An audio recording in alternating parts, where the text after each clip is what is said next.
अस्सलाम वालेकुम students, hope you all are fine. Students, आज हम bio class 11 chapter number 9 topic number 3 sub topic 2 uptake of water by roots and pathways पढ़ेंगे। So let's start. The cell wall of epidermal cell of root is freely permeable to water and other minerals. कह रहा है बच्चों के जो roots के जो epidermal cells होते हैं उनकी जो सेल वॉल होती है वो फ्रीली परमिएबल है, यानी वो फ्रीली अलाउ करती है वाटर को, अदर मिनरल्स को, कि वो सेल के अंदर आ सकें। The cell membrane is differentially permeable from root hairs water enter the epidermal cells by osmosis। Root hair से जो वाटर है एपिडर्मल सेल में जाता है किसके थ्रू? ऑस्मोसिस के through. The water moves along the concentration gradient, it passes through cortex, endodermis, pericycle and reaches the xylem vessel. कह रहा है बच्चों उसके बाद वो कहाँ पे मूव करेगा? एपिडर्मल सेल के बाद वो कॉर्टेक्स में जाएगा, देन एंडोडर्मिस में जाएगा, देन पेरिसाइकल में, और फाइनली कहाँ पे पहुंच जाएगा? जाइलम वेसल्स में। There are three pathways taken by water to reach xylem tissue। कह रहा है कि तीन पाथवे जो वाटर फॉलो करता है जाइलम टिश्यू तक पहुंचने के लिए। वो तीन पाथवे कौन कौन से हैं? Apoplast pathway, symplast pathway, vacuolar pathway. ठीक है, apoplast pathway, symplast pathway, vacuolar pathway. ठीक है, अब हम तीनों पाथवेज को वन बाय वन डिस्कस करेंगे। First of all we have apoplast pathway. The apoplast is the system of adjacent cell wall which is continuous throughout plant। कह रहा है जो एपोप्लास्ट है ना, ये किस चीज का सिस्टम है? जो एडजेसेंट सेल वॉल्स का सिस्टम है। ठीक है, देखें जो प्लांट सेल वॉल होते हैं ना उनके गिर्द क्या होती है? सेल वॉल होती है। तो सारे सेल जो साथ में उनके जो सबसे बड़े क्या है? सेल वॉल्स हैं। तो जो साथ में साथ साथ जो एडजेसेंट सेल वॉल्स हैं, ठीक है, तो उनका एक सिस्टम है। When water moving through spaces in cell wall reaches the endodermis, its progress is stopped by Casparian strips, a band of suberin and lignin bordering four sides of root endodermal cells.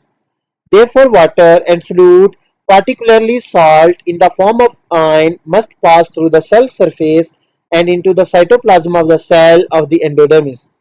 In this way, the cell of the endodermis can control and regulate the movement of fluid through xylem. This is called apoplast pathway। कह रहे बच्चों जब water जो है ना move कर रहा है सेल वॉल की जो स्पेसिस है उसके थ्रू, और जब वो एंडोडर्मिस में पहुंचता है ना वहां पे उसको रोक दिया जाता है। कि कौन रोकता है उसको? कैस्पेरियन स्ट्रिप्स रोक देती हैं। ठीक है, अब जो वाटर सोल्यूट पार्टिकल है उसको क्या कहाँ से गुजरना पड़ता है? सेल सरफेस में से और साइटोप्लाज्म में से गुजरना पड़ता है एंडोडर्मिस के। ठीक है, ये जो पाथवे है इसको हम कहते हैं एपोप्लास्ट पाथवे। नेक्स्ट है हमारे पास symplast pathway.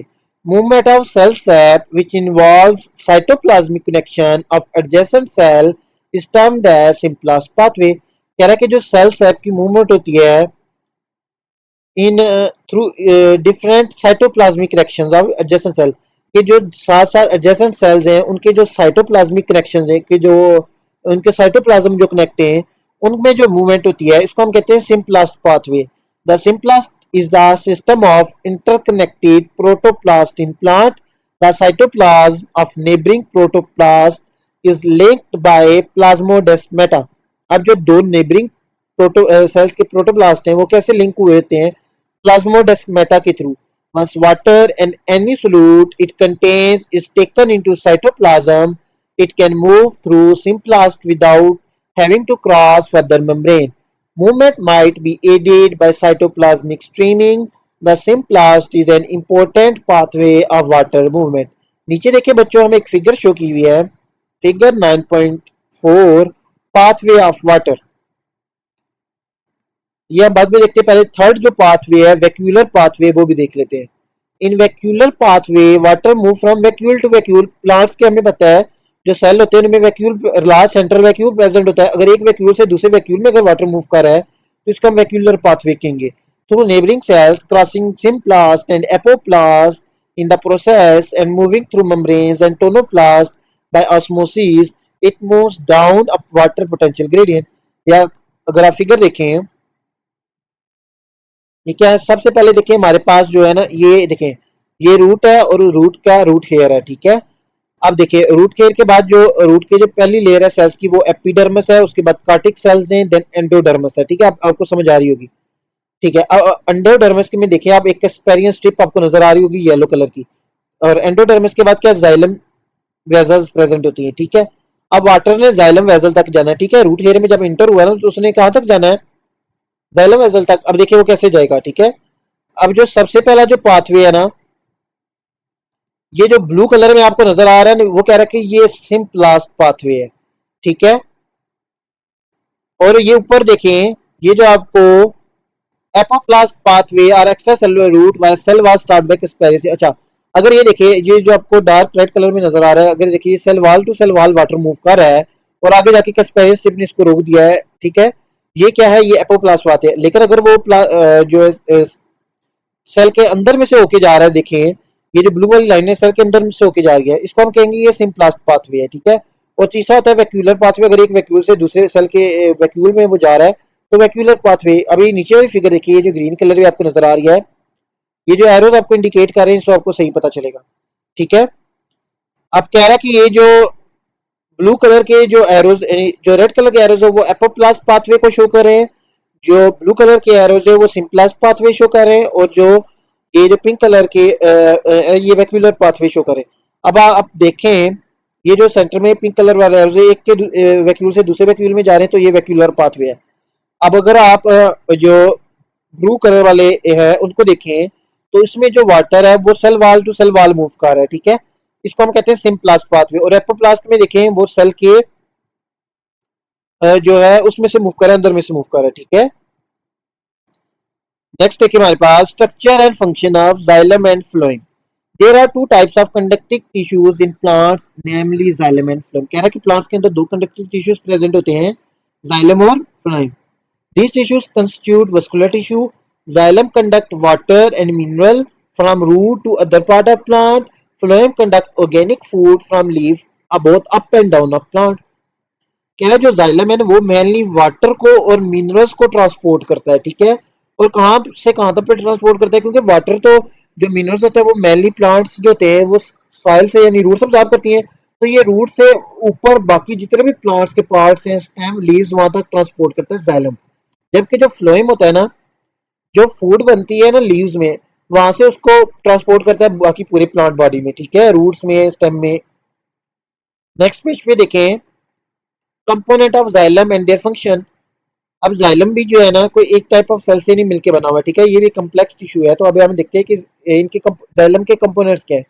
Xylem is a complex made of different kind of cell. Permanents lack power of cell division tissue that consists of four cell types: tracheids, vessel elements, xylem fibers, and xylem parenchyma. कह रहा है कि जो xylem है ना ये चार तरह के सेल से मिलकर बना होता है। ठीक है, कितने टाइप के सेल से मिलकर बना होता है, चार टाइप के। कौन कौन से नाम आपको याद होने चाहिए, tracheids, vessel elements, xylem fibres and xylem parenchyma.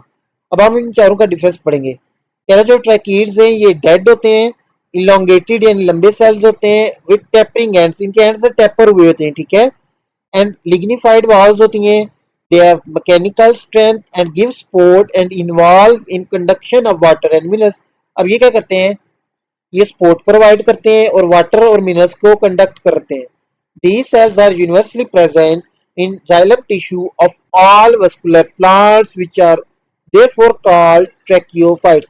कह रहा है कि ये जो सेल्स हैं जितने भी वस्कुलर प्लांट्स हैं उनके जाइलम टिश्यू में प्रेजेंट होते हैं, इसलिए हम इनको ट्रैकियोफाइट्स भी कहते हैं। ठीक है, जाइलम वेजल्स। नेक्स्ट हमारे पास ट्रैकीज के बाद क्या आ जाते हैं, जाइलम वेजल्स। ये क्या है, xylem vessels are dead, very long, highly thick-walled, tubular structures formed by fusion of several vessel cells end-to-end in a row. Vessel elements are shorter than tracheid, but they form pipeline in plant body as they are placed one above the other.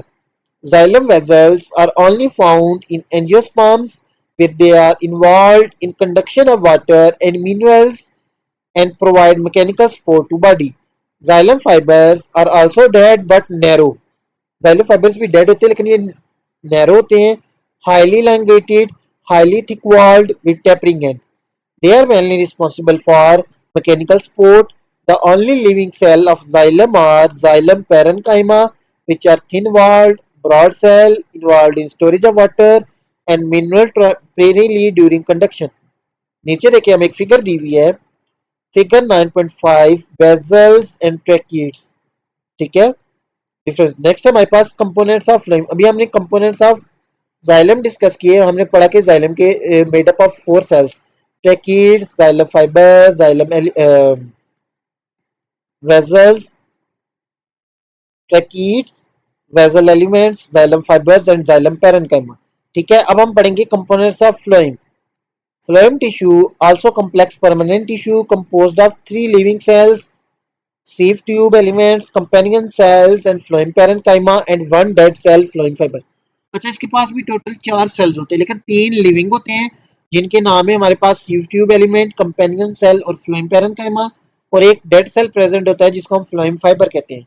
Sieve tubes are long tube-like structure which translocate solution of organic fluid sucrose throughout plant body। कह रहे जो sieve tubes हैं ये long tube like structure हैं जो कि translocate यानी move करती हैं ऑर्गेनिक फ्लूइड को पूरी प्लांट बॉडी में, ठीक है।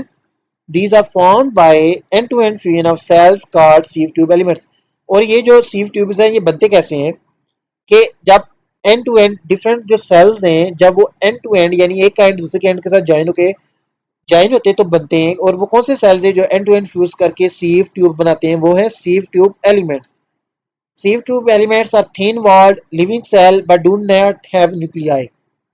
Actually, their nuclei are lost as they mature. कह रहा है कि ये लिविंग सेल्स है लेकिन इनके पास न्यूक्लियस नहीं होता, लेकिन कह रहा है कि इनका जो न्यूक्लियस है वो लॉस्ट हो जाता है जब वो मैच्योर होते हैं।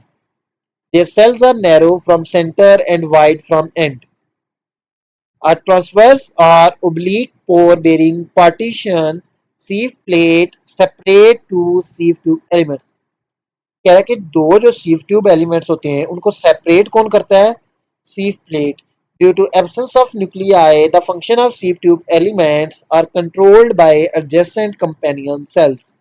The sieve elements and companion cells together form a functional unit that act as conducting channel and are involved in transport of organic fluid.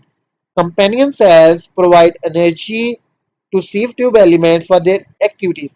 जो कंपेनियन सेल्स हैं वो sieve tube elements को क्या करते हैं, एनर्जी प्रोवाइड करते हैं उनकी एक्टिविटीज के लिए। Like xylem tissue, phloem also possess parenchyma and fiber cells. Phloem parenchyma are storage cells and phloem fibers are very much thick-walled supporting cells। बच्चों ये अगर आप साइड पे देखें फिगर 9.6 फ्लोएम स्ट्रक्चर शो किया हुआ है जिसमें हमारे पास सीव प्लेट शो हो रही है, सीव ट्यूब और कंपेनियन सेल्स शो हो रहे हैं। ये देखें ये एक सीव ट्यूब है पूरी, ठीक है। और ये किससे मिलकर बनी हुई है, डिफरेंट सीव ट्यूब एलिमेंट से। और जो सीव ट्यूब एलिमेंट्स को सेपरेट कर रही है वो क्या है, वो सीव प्लेट है। और अगर देखिए इसके साथ कंपेनियन सेल्स प्रेजेंट हैं, ठीक है, जो कि एनर्जी प्रोवाइड करते हैं सीव ट्यूब एलिमेंट्स को उनकी एक्टिविटीज के लिए। सो स्टूडेंट्स हमारा ये टॉपिक भी कंप्लीट हो चुका है, होपफुली आपको समझ आ गया होगा। If you have any doubt you can ask in comment section. Please like share and subscribe my YouTube channel. Thank you.